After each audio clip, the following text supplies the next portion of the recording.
ನಮಸ್ಕಾರ. ಸುದ್ದಿ ಸಮಯ ಯೂಟ್ಯೂಬ್ ಚಾನೆಲ್ಗೆ ಸ್ವಾಗತ. ಇದೀಗ ತಾನೇ ಬಂದಿರುವ ಮುಖ್ಯವಾದ ಮಾಹಿತಿಗಳು. ಕರ್ನಾಟಕದ ರೈತರಿಗೆ ಮುಖ್ಯವಾದ ಮಾಹಿತಿ. ಪಿಎಂ ಕಿಸಾನ್ ಸಮ್ಮಾನ್ ನಿಧಿ ಯೋಜನೆ ಫಲಾನುಭವಿಗಳಿಗೆ ಹೊಸ ನಿಯಮ ಜಾರಿಗೆ ಮಾಡಿದ ಸರ್ಕಾರ. ಈ ಕೆಲಸ ಮಾಡಲಿಲ್ಲವೆಂದ್ರೆ ಇನ್ನು ಮುಂದೆ 6,000 ರೂಪಾಯಿ ಜಮೆ ಆಗೋದಿಲ್ಲ.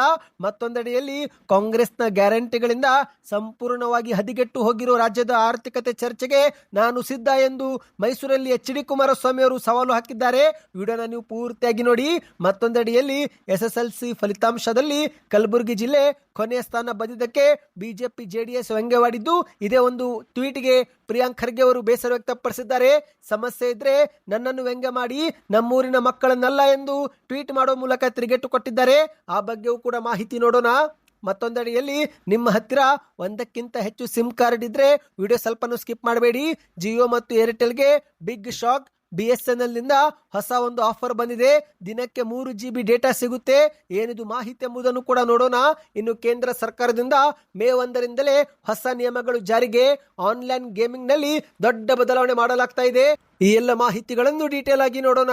ಅದಕ್ಕಿಂತ ಮೊದಲು ನೀವು ಸುದ್ದಿ ಸಮಯ ಯೂಟ್ಯೂಬ್ ಚಾನೆಲ್ಗೆ ಮೊದಲು ಬಾರಿ ಭೇಟಿ ನೀಡುತ್ತಿದ್ರೆ ದಯವಿಟ್ಟು ಸಬ್ಸ್ಕ್ರೈಬ್ ಆಗಿ, ಪಕ್ಕದಲ್ಲಿ ಗಂಟೆ ಕಾಣಿಸುತ್ತೆ ಅದು ಕೂಡ ಒತ್ತಿ. ಇದರಿಂದ ನಾವು ಹಾಕುವ ಎಲ್ಲ ಮಾಹಿತಿಗಳು ನಿಮಗೆ ಸಿಗುತ್ತವೆ. ದಯವಿಟ್ಟು ಸ್ನೇಹಿತರೆ ವಿಡಿಯೋ ಪೂರ್ತಿ ನೋಡಿ ಮತ್ತು ವಿಡಿಯೋಗೆ ಲೈಕ್ ಕೂಡ ಮಾಡಿ. ಬನ್ನಿ ಸ್ನೇಹಿತರೆ, ಎಲ್ಲ ಮಾಹಿತಿಗಳನ್ನ ಡೀಟೇಲ್ ಆಗಿ ನೋಡೋಣ. ನೀವು ಕೂಡ ರೈತರಾಗಿದ್ದು ಪಿಎಂ ಕಿಸಾನ್ ಸಮ್ಮಾನ್ ನಿಧಿ ಯೋಜನೆಯ ಫಲಾನುಭವಿಗಳಾಗಿದ್ರೆ ಫೆಬ್ರವರಿಯಲ್ಲಿ 2,000 ರೂಪಾಯಿ ಜಮಾವಾಯ್ತಾ? ಕಮೆಂಟ್ ಮಾಡಿ. ಹೌದು, ಕೇಂದ್ರದ ಸರ್ಕಾರ ಪ್ರತಿ ವರ್ಷ ರೈತರಿಗೆ ಪಿಎಂ ಕಿಸಾನ್ ಸಮ್ಮಾನ್ ಯೋಜನೆಯಡಿಯಲ್ಲಿ 6,000 ರೂಪಾಯಿ ಹಣ ಜಮೆ ಮಾಡುತ್ತಿದ್ದು, ಇದುವರೆಗೆ 22 ಕಂತು ಜಮೆ ಮಾಡಲಾಗಿದೆ. ಇದೀಗ ಪಿಎಂ ಕಿಸಾನ್ ಸಮ್ಮಾನ್ ನಿಧಿ ಯೋಜನೆಯ ಫಲಾನುಭವಿಗಳಿಗೆ 23ನೇ ಕಂತು ಬಿಡುಗಡೆ ಮುನ್ನವೇ ಕೇಂದ್ರ ಸರ್ಕಾರ ಒಂದು ಸೂಚನೆ ನೀಡಿದೆ. ಹೌದು, ಇನ್ನು ಮುಂದೆ ರೈತರು ಈ ಒಂದು ಯೋಜನೆ ಲಾಭ ಪಡೆದುಕೊಳ್ಳಲು ರೈತ ಗುರುತಿನ ಚೀಟಿ ಅಂದ್ರೆ ಕೇಂದ್ರದಿಂದ ಫಾರ್ಮರ್ ID ಕಾರ್ಡ್ ಪಡೆದುಕೊಳ್ಳುವುದು ಕಡ್ಡಾಯವಾಗಿದೆ. ಈ ಒಂದು ಹೊಸ ನಿಯಮ ಈಗ ಜಾರಿಗೆ ಮಾಡಲಾಗಿದೆ ಸ್ನೇಹಿತರೆ. ಇದನ್ನ ಪಾಲಿಸದಿದ್ರೆ ರೈತರಿಗೆ ಜಮೆ ಆಗುತ್ತಿರುವ 2,000 ರೂಪಾಯಿ ಇನ್ನು ಮುಂದೆ ಜಮೆ ಆಗೋದಿಲ್ಲ. ಹೌದು ಸ್ನೇಹಿತರೆ, ಹರ ರೈತರಿಗೆ ವರ್ಷಕ್ಕೆ 6,000 ರೂಪಾಯಿವನ್ನು ತಲಾ 2,000 ರೂಪಾಯಿಗಳಂತೆ 3 ಕಂತುಗಳಲ್ಲಿ ಸರ್ಕಾರ ಜಮೆ ಮಾಡುತ್ತೆ. ಆದ್ರೆ ಈ ಒಂದು ಯೋಜನೆಯಲ್ಲಿ ನಕಲಿ ಒಂದು ದಾಖಲೆ ಸೃಷ್ಟಿ ಮಾಡಿ ಅಥವಾ ರೈತರಲ್ಲದವರು ಕೂಡ ಹಣ ಪಡೆದುಕೊಳ್ಳುತ್ತಿದ್ದು, ಅಂತವರನ್ನು ಹೊರಗಿಡಲು ಸರ್ಕಾರ ಈ ನಿಯಮ ಜಾರಿಗೆ ಮಾಡಿದೆ. ಹೌದು, ಪಿಎಂ ಕಿಸಾನ್ ಸಮ್ಮಾನ್ ಯೋಜನೆಯಲ್ಲಿ ಪಾರದರ್ಶಕತೆ ತರಲು ಮತ್ತು ನಕಲಿ ಫಲಾನುಭವಿಗಳನ್ನ ಹೊರಗಿಡಲು ಮೋದಿ ಸರ್ಕಾರ ಡಿಜಿಟಲ್ ರೈತರ ID ವ್ಯವಸ್ಥೆ ಜಾರಿಗೆ ಮಾಡ್ತಾ ಇದೆ. ಕರ್ನಾಟಕ ರಾಜ್ಯ ಸೇರಿದಂತೆ ಆಂಧ್ರ ಪ್ರದೇಶ, ಅಸ್ಸಾಂ, ಬಿಹಾರ್, ತಮಿಳುನಾಡು, ಮಹಾರಾಷ್ಟ್ರ, ಗುಜರಾತ್ ಮತ್ತು ಉತ್ತರ ಪ್ರದೇಶ ಸೇರಿದಂತೆ ದೇಶದ 14ಕ್ಕೂ ಹೆಚ್ಚು ರಾಜ್ಯಗಳಲ್ಲಿ ಈ ಒಂದು ರೈತ ID ನೋಂದಣಿಯನ್ನು ಕಡ್ಡಾಯ ಮಾಡಲಾಗಿದೆ ಸ್ನೇಹಿತರೆ. ಇಷ್ಟು ದಿನ ಕರ್ನಾಟಕದ ರೈತರಿಗೆ ಇದು ಕಡ್ಡಾಯವಾಗಿದ್ದಿಲ್ಲ. ಆದ್ರೆ ಈಗ ಕರ್ನಾಟಕದ ರೈತರು ಕೂಡ ಈ ಒಂದು ID ಕಾರ್ಡ್ ಅನ್ನ ಪಡೆದುಕೊಳ್ಳಬೇಕು. ಕೇಂದ್ರ ಸರ್ಕಾರ ರೈತರಿಗೆ ವಿಶಿಷ್ಟ ಒಂದು ಡಿಜಿಟಲ್ ಗುರುತಿನ ಸಂಖ್ಯೆ ನೀಡ್ತಾ ಇದೆ ಸ್ನೇಹಿತರೆ. ಇಲ್ಲಿ ರೈತರ ಭೂಮಿ ದಾಖಲೆಗಳು, ಬೆಳೆಗಳ ವಿವರ, ಆಧಾರ್ ಕಾರ್ಡ್ ಸಂಖ್ಯೆ ಮತ್ತು ಬ್ಯಾಂಕ್ ಖಾತೆ ಮಾಹಿತಿಯ ಮೂಲಕ ಈ ಒಂದು ವಿಶಿಷ್ಟ ರೈತ ಐಡಿಯನ್ನ ಕೊಡಲಾಗ್ತಾ ಇದೆ. ಈ ಒಂದು ಅರ್ಜಿ ಆನ್ಲೈನ್ ಪ್ರಕ್ರಿಯೆ ಆಗಿದೆ. ಹತ್ತಿರದ ರೈತ ಕೃಷಿ ಕೇಂದ್ರ ಅಥವಾ ರೈತ ಸಂಪರ್ಕ ಕೇಂದ್ರಕ್ಕೆ ಭೇಟಿ ಕೊಟ್ಟು ಈ ಒಂದು ಅರ್ಜಿಯನ್ನ ಸಲ್ಲಿಕೆ ಮಾಡಬಹುದು. ಇನ್ನು ಪಿಎಂ ಕಿಸಾನ್ ಸಮ್ಮಾನ್ ಯೋಜನೆಗೆ ಸಂಬಂಧಿಸಿದಂತೆ ಒಂದು ಶಾಕಿಂಗ್ ಮಾಹಿತಿ ಕೂಡ ಮುನ್ನೆಲೆಗೆ ಬಂದಿದೆ. ಹೌದು ಸ್ನೇಹಿತರೆ, ಫಲಾನುಭವಿಗಳ ಸಂಖ್ಯೆಯಲ್ಲಿ 4 ಲಕ್ಷದಷ್ಟು ಕಡಿಮೆ ಆಗಿದೆ ಅಂತೆ. ಅಂದ್ರೆ ಈ ಮೊದಲು 4 ಲಕ್ಷ ರೈತರಿಗೆ ಏನು ಹಣ ಜಮೆ ಆಗುತ್ತಿತ್ತು, ಆ ಒಂದು ಹಣ 22ನೇ ಕಂತಿನ ಸಮಯದಲ್ಲಿ 4 ಲಕ್ಷ ರೈತರು ಪಡೆದುಕೊಂಡಿಲ್ಲ. ಇದಕ್ಕೆ ಮುಖ್ಯ ಕಾರಣ ಈ KYC ಆಗಿಲ್ಲದಿರುವುದು. ಹೌದು ಸ್ನೇಹಿತರೆ, ಫಲಾನುಭವಿಗಳು ಪಿಎಂ ಕಿಸಾನ್ ಸಮ್ಮಾನ್ ಪೋರ್ಟಲ್ಗೆ ಭೇಟಿ ಕೊಟ್ಟು ಈ KYC ಪ್ರಕ್ರಿಯೆ ಪೂರ್ತಿ ಮಾಡಿಕೊಳ್ಳಬೇಕು. ಅಂದ್ರೆ ಮಾತ್ರ ನಿಮ್ಮ ಬ್ಯಾಂಕ್ ಖಾತೆಗೆ ಮುಂದಿನ ಕಂತುಗಳು ಜಮಾ ಆಗುತ್ತೆ. ಈ ಬಗ್ಗೆ ಇನ್ನಷ್ಟು ಮಾಹಿತಿ ಬೇಕಂದ್ರೆ ಕಮೆಂಟ್ ನಲ್ಲಿ ಕಿಸಾನ್ ಸಮ್ಮಾನ್ ಎಂದು ಕಮೆಂಟ್ ಮಾಡಿ. ಬನ್ನಿ ಎರಡನೇ ಮಾಹಿತಿಗೆ ಹೋಗೋಣ. ರಾಜ್ಯದ ಕಾಂಗ್ರೆಸ್ ಗ್ಯಾರಂಟಿಗಳ ವಿರುದ್ಧ ಮಾಜಿ ಮುಖ್ಯಮಂತ್ರಿ, ಕೇಂದ್ರದ ಸಚಿವರಾಗಿರುವ ಎಚ್.ಡಿ. ಕುಮಾರಸ್ವಾಮಿ ಅವರು ಶಾಕಿಂಗ್ ಹೇಳಿಕೆ ಕೊಟ್ಟಿದ್ದಾರೆ. ಗ್ಯಾರಂಟಿಗಳಿಂದ ಸಂಪೂರ್ಣ ಹದಿಗೆಟ್ಟು ಹೋಗಿರುವ ಕರ್ನಾಟಕದ ಆರ್ಥಿಕ ಸ್ಥಿತಿ ಬಗ್ಗೆ ಚರ್ಚೆ ಮಾಡಲು ನಾನು ಸಿದ್ಧ ಎಂದು ಮೈಸೂರಲ್ಲಿ ಸವಾಲು ಹಾಕಿದ್ದಾರೆ. ಹೌದು, ಕಾಂಗ್ರೆಸ್ ಪಕ್ಷ ನೀಡುತ್ತಿರುವ ಗ್ಯಾರಂಟಿಗಳಿಂದ ಅಭಿವೃದ್ಧಿಶೀಲ ಕರ್ನಾಟಕ ಸೇರಿದಂತೆ ವಿವಿಧ ರಾಜ್ಯಗಳ ಆರ್ಥಿಕ ವ್ಯವಸ್ಥೆ ಸಂಪೂರ್ಣವಾಗಿ ಹದಿಗೆಟ್ಟು ಹೋಗಿದೆ ಎಂದು ಕುಮಾರಸ್ವಾಮಿ ಅವರು ಆರೋಪ ಮಾಡಿದ್ದಾರೆ ಸ್ನೇಹಿತರೆ. ಹೌದು, ಇಂದು ಮೈಸೂರಿನ KR ನಗರ ವಿಧಾನಸಭಾ ಕ್ಷೇತ್ರದ ಬಸವನಪುರ, ಗೆರೆದಡ ಹಾಗೂ ಕೆಂಚನಹಳ್ಳಿ ಗ್ರಾಮಗಳ ಮೇಲನಕಟ್ಟೆ ಗಣಪತಿ ದೇವಾಲಯ ಲೋಕಾರ್ಪಣೆ ಕಾರ್ಯಕ್ರಮದಲ್ಲಿ ಕುಮಾರಸ್ವಾಮಿ ಅವರು ಮಾತನಾಡಿದ್ದಾರೆ. ಕಾಂಗ್ರೆಸ್ ಸರ್ಕಾರ ಮಹಿಳೆಯರಿಗೆ 2,000 ರೂಪಾಯಿ ಕೊಡ್ತಾ ಇದ್ದಾರೆ ಸರಿ, ಆದ್ರೆ ಆ ಒಂದು ಹಣವನ್ನು ರಾಜ್ಯ ಸರ್ಕಾರ ಹೇಗೆ ಕೊಡ್ತಾ ಇದೆ ಎಂಬುದು ಜನರ ಗಮನಕ್ಕೆ ಅವರು ತರಬೇಕು. ಸಾಲ ಮಾಡಿ ತುಪ್ಪ ತಿನ್ನು ಎನ್ನುವಂತೆ ಸರ್ಕಾರ ಲಕ್ಷಾಂತರ ಕೋಟಿ ರೂಪಾಯಿ ಸಾಲ ಮಾಡಿ ಗ್ಯಾರಂಟಿ ಯೋಜನೆಗಳಿಗೆ ಹಣ ಸುರಿತಾ ಇದೆ. ಈಗಾಗಲೇ ಈ ಸರ್ಕಾರ ಕರ್ನಾಟಕದಲ್ಲಿ 7.26 ಲಕ್ಷ ಕೋಟಿ ಸಾಲ ಮಾಡಿದೆ. ಅಂದ್ರೆ ಪ್ರತಿಯೊಬ್ಬರ ಮೇಲೆ ಕನಿಷ್ಠ 1 ಲಕ್ಷ ಸಾಲ ಇವರು ಹೇರಿದ್ದಾರೆ ಎಂದು ಕುಮಾರಸ್ವಾಮಿ ಅವರು ದೂರಿದ್ದಾರೆ. ಇದನ್ನು ನಾನು ಎಲ್ಲಿ ಬೇಕಾದರೂ ಹೇಳುತ್ತೇನೆ, ಯಾವ ವೇದಿಕೆಯಲ್ಲೂ ಬೇಕಾದರೂ ಚರ್ಚೆಗೆ ನಾನು ತಯಾರಿದ್ದೇನೆ. ಅವರಿಗೆ ಧೈರ್ಯವಿದ್ರೆ ಅವರು ಕೂಡ ಚರ್ಚೆಗೆ ಬರಲಿ ಎಂದು ಕುಮಾರಸ್ವಾಮಿ ಅವರು ಸವಾಲು ಹಾಕಿದ್ದಾರೆ. ಗ್ಯಾರಂಟಿ ಯೋಜನೆಗಳ ಪರಿಣಾಮದಿಂದ ರಾಜ್ಯದ ಖಜಾನೆ ಖಾಲಿಯಾಗಿದೆ. ಸಕಾಲಕ್ಕೆ ಸರ್ಕಾರಿ ನೌಕರರಿಗೆ ಸಂಬಳ ನೀಡುವ ಶಕ್ತಿಯೂ ಕೂಡ ಸರ್ಕಾರದ ಬಳಿ ಇಲ್ಲ.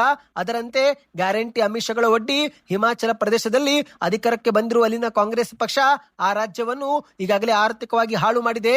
ಅಧಿಕಾರಿಗಳ ವೇತನದಲ್ಲಿ ಕಡಿತಗೊಳಿಸಲಾಗುತ್ತಿದೆಯಂತೆ. ಆ ರಾಜ್ಯದ ಅಧಿಕಾರಿ ವರ್ಗದ ಮುಖ್ಯಸ್ಥರಾಗಿರುವ ಮುಖ್ಯ ಕಾರ್ಯದರ್ಶಿ ವೇತನವನ್ನು ಕೂಡ ಕಡಿತ ಮಾಡಲಾಗಿದೆ ಎಂಬ ಒಂದು ಮಾಹಿತಿ ನಾನು ಮಾಧ್ಯಮದಲ್ಲಿ ನೋಡಿದೆ. ಹಿಮಾಚಲ ಪ್ರದೇಶದ ಪರಿಸ್ಥಿತಿ ಕರ್ನಾಟಕಕ್ಕೂ ಕೂಡ ಬರಲಿದೆ ಎಂದು ಕುಮಾರಸ್ವಾಮಿ ಅವರು ಕಳವಳ ವ್ಯಕ್ತಪಡಿಸಿದ್ದಾರೆ. ಮಹಿಳೆಯರಿಗೆ 2,000 ರೂಪಾಯಿ ಕೊಡ್ತಿದ್ದಾರೆ, ಆದರೆ ಆ ಒಂದು ಹಣದಿಂದ ಸಂಸಾರ ನಿರ್ವಹಣೆ ಮಾಡಲು ಸಾಧ್ಯವೇ ಎಂದು ಕುಮಾರಸ್ವಾಮಿ ಅವರು ಪ್ರಶ್ನೆ ಎತ್ತಿದ್ದಾರೆ. ನಿಮಗೆ ಇಲ್ಲಿ ಗೃಹಲಕ್ಷ್ಮಿ ಎಂದು 2,000 ರೂಪಾಯಿ ಕೊಡ್ತಾರೆ, ಆದರೆ ಮತ್ತೊಂದೆಡೆಯಲ್ಲಿ ಬೆಲೆ ಏರಿಕೆ ಮತ್ತು ತೆರಿಗೆ ಹೇರಿಕೆಯಿಂದ ಪುರುಷರ ಜೇಬಿಗೆ ಅವರು ಕತ್ತರಿ ಹಾಕುತ್ತಿದ್ದಾರೆ. ಅಷ್ಟು ಮಾತ್ರವಲ್ಲದೆ ಮನಸ್ಸೋ ಇಚ್ಛೆ ಸಾಲ ಮಾಡಿ ಮುಂದಿನ ದಿನಗಳಲ್ಲಿ ನಿಮ್ಮ ಮಕ್ಕಳ ಮೇಲೆಯೂ ಕೂಡ ಅವರು ಸಾಲ ಹೊರಿಸುತ್ತಿದ್ದಾರೆ ಎಂದು ಕುಮಾರಸ್ವಾಮಿ ಅವರು ಆರೋಪ ಮಾಡಿದ್ದಾರೆ. ಬನ್ನಿ ಸ್ನೇಹಿತರೆ, ಮತ್ತೊಂದು ಮಾಹಿತಿಗೆ ಹೋಗೋಣ.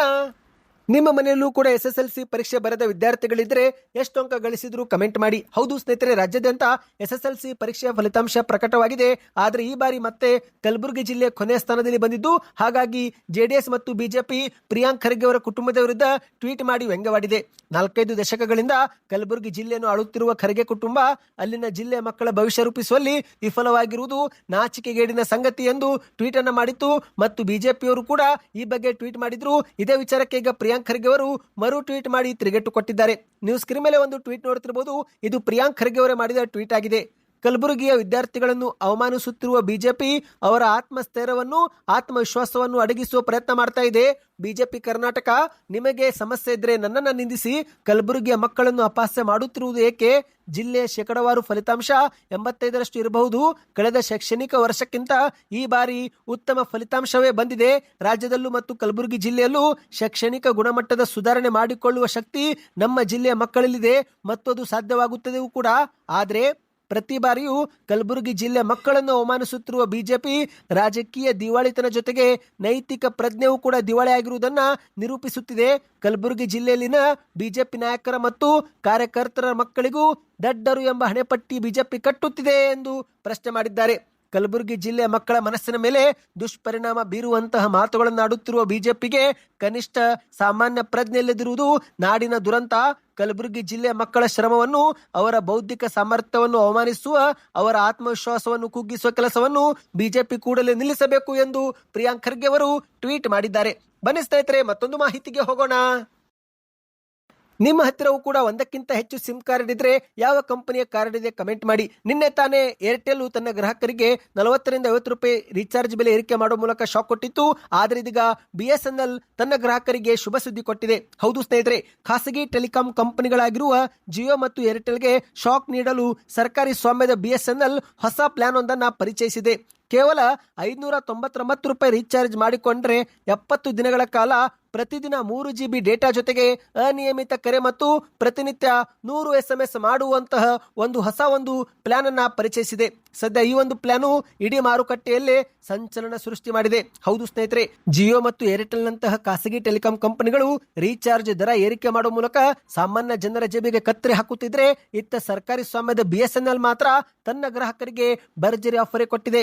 599 ರೂಪಾಯಿ ಅದ್ಭುತ ಪ್ಲಾನ್ ಅನ್ನ ಪರಿಚಯ ಮಾಡಿದೆ. ಸ್ನೇಹಿತರೆ, ಕಡಿಮೆ ಖರ್ಚಲ್ಲಿ ಹೆಚ್ಚು ಇಂಟರ್ನೆಟ್ ಬಯಸುವರಿಗೆ ಇದೊಂದು ಶುಭ ಸುದ್ದಿ. ಹೌದು ಸ್ನೇಹಿತರೆ, ಪ್ರತಿನಿತ್ಯ 3 GB ಡೇಟಾ ಅಂದ್ರೆ ಸರಿಸುಮಾರು 70 ದಿನಗಳಲ್ಲಿ 210 GB ಡೇಟಾ ನಿಮಗೆ ಇಲ್ಲಿ ಸಿಗುತ್ತೆ ಸ್ನೇಹಿತರೆ. ಡೇಟಾ ಜೊತೆಗೆ ಭಾರತದ ಯಾವುದೇ ನೆಟ್ವರ್ಕ್ಗೆ ಅನಿಯಮಿತವಾಗಿ ವಾಯ್ಸ್ ಕಾಲಿಂಗ್ ಸೌಲಭ್ಯವೂ ಕೂಡ ಕಲ್ಪಿಸಿಕೊಡಲಾಗಿದೆ. ಸ್ನೇಹಿತರೆ, ನೀವು ಕೂಡ BSNL ಸಿಮ್ ಹೊಂದಿದ್ರೆ ಕಮೆಂಟ್ ಅಲ್ಲಿ BSNL ಎಂದು ಕಮೆಂಟ್ ಮಾಡಿ. ಬನ್ನೀಗ ಕೊನೆಯ ಮಾಹಿತಿಗೆ ಹೋಗೋಣ. ಆನ್ಲೈನ್ ಗೇಮಿಂಗ್ಗೆ ಕಡಿವಾಣ ಹಾಕಲು ಮೇ 1ರಿಂದಲೇ ಹೊಸ ನಿಯಮಗಳು ಜಾರಿಗೆ ಆಗಲಿವೆ. ಹೌದು ಸ್ನೇಹಿತರೆ, ಕೇಂದ್ರದ ಸರ್ಕಾರ ಆನ್ಲೈನ್ ಗೇಮಿಂಗ್ ಸಂಬಂಧಿಸಿದ ಕುರಿತಂತೆ ಒಂದು ಹೊಸ ಅಥಾರಿಟಿ ರಚನೆ ಮಾಡ್ತಾ ಇದೆ. ಭಾರತದಲ್ಲಿ ಹಣದ ಬೆಟ್ಟಿಂಗ್ ಒಳಗೊಂಡ ಆನ್ಲೈನ್ ಗೇಮ್ಗಳನ್ನು ಈಗಾಗಲೇ ನಿಷೇಧ ಮಾಡಲಾಗಿದೆ. ಈ ಕುರಿತಂತೆ ಕೇಂದ್ರ ಸರ್ಕಾರ ಕೆಲವು ತಿಂಗಳ ಹಿಂದಷ್ಟೇ ಕಾನೂನು ಕೂಡ ಜಾರಿಗೆ ತಂದಿದ್ದು, ಇದೀಗ ಆನ್ಲೈನ್ ಗೇಮಿಂಗ್ ಸಂಬಂಧಿಸಿದಂತೆ ಹೊಸ ನಿಯಮಗಳನ್ನು ಕೂಡ ಅಧಿಕೃತವಾಗಿ ಹೊರಡಿಸಿದೆ. ಸ್ನೇಹಿತರೆ, ಮೇ 1, 2026ರಿಂದಲೇ ಹೊಸ ನಿಯಮಗಳು ಜಾರಿಗೆ ಬರಲಿವೆ. ಹೌದು ಸ್ನೇಹಿತರೆ, ಇದೀಗ ಕೇಂದ್ರ ಸರ್ಕಾರ ಆನ್ಲೈನ್ ಗೇಮಿಂಗ್ ಅಥಾರಿಟಿಯನ್ನ ಸ್ಥಾಪಿಸುತ್ತಿದೆ. ಹೌದು, ಇಲ್ಲಿ ಏನಾಗುತ್ತಂದ್ರೆ ಸ್ನೇಹಿತರೆ, ಯಾವ ಗೇಮು ಕಾನೂನುಬದ್ಧ, ಯಾವ ಗೇಮು ಕಾನೂನು ಬಾಹಿರ ಎಂಬ ನಿರ್ಧಾರ ಮಾಡುವ ಕುರಿತಂತೆ ಈ ಒಂದು ಅಥಾರಿಟಿ ಕೆಲಸ ಮಾಡುತ್ತೆ. ಸ್ನೇಹಿತರೆ, ಹಣ ಕಟ್ಟಿ ಆಡುವಂತಹ ಗೇಮ್ಗಳು ಇನ್ನು ಮುಂದೆ ಕಡ್ಡಾಯವಾಗಿ ಕಾನೂನು ಅಡಿಯಲ್ಲಿ ನೋಂದಣಿ ಮಾಡಿಕೊಳ್ಳಬೇಕು. ಹಣವಿಲ್ಲದಿದ್ರೆ ಆ ಒಂದು ಗೇಮು ಕಡ್ಡಾಯವಾಗಿ ನೋಂದಣಿಗೆ ಅಗತ್ಯವಿಲ್ಲ. ಆದರೆ ರಿಯಲ್ ಮನಿ ಅಂದ್ರೆ ಹಣ ಕಟ್ಟಿ ಆಡುವಂತಹ ಗೇಮುಗಳು ಇನ್ನು ಮುಂದೆ ಕಡ್ಡಾಯವಾಗಿ ಕಾನೂನಿನ ಪ್ರಕಾರ ನೋಂದಾಯಿಸಿಕೊಳ್ಳಬೇಕು ಮತ್ತು ಕೆಲಸ ಮಾಡಬೇಕು ಎಂದು ಅವರು ಇಲ್ಲಿ ಸ್ಪಷ್ಟಪಡಿಸಿದ್ದಾರೆ. ಸ್ನೇಹಿತರೆ, ಕೇಂದ್ರ ಸರ್ಕಾರದ ಈ ಒಂದು ಹೊಸ ನಿಯಮಕ್ಕೆ ನಿಮ್ಮ ಅನಿಸಿಕೆಯನ್ನು ಕಮೆಂಟ್ ಮಾಡಿ. ಮಾಹಿತಿಗಳು ಇಷ್ಟವಾಗಿದ್ದರೆ ಚಾನಲ್ಗೆ ಸಬ್ಸ್ಕ್ರೈಬ್ ಆಗಿ.